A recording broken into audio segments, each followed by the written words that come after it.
Mga kabrigada, malaya raw na dumalo si Vice President Sara Duterte sa pagdinig ng TRICOM o yung Infracom kasunod ng akusasyon nito na dapat silipin ang mga kongresista sa palpak na flood control projects.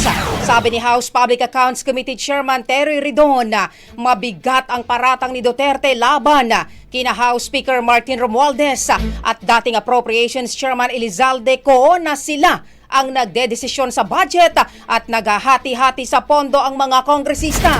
Pero sakaling paunlakan ni VP Sara ang imbitasyon, dapat anya ay under oath o manunumpa siya bago magbigay ng salaysay. Samantala sa panayam ng Brigada News FM Manila kay Ridon, muli nitong idiniin na tuloy pa rin ang kanilang investigasyon sa kabila ng mga panawagang hindi dapat ang Kamara ang nag-iimbestiga sa issue.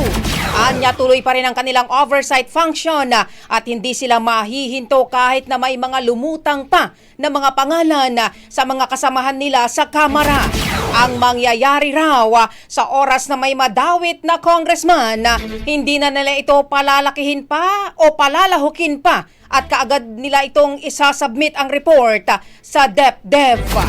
Atin po assurance sa mga kababayan natin, pagka po may napangalanan na kongresista o senador, bibigyan natin sila ng pagkakataon na magpaliwanag, pero puputulin ho natin agad yung inquiry. Kausapin po ng partikular na proyekto po na ito at ipapasa ho agad sa DepDev.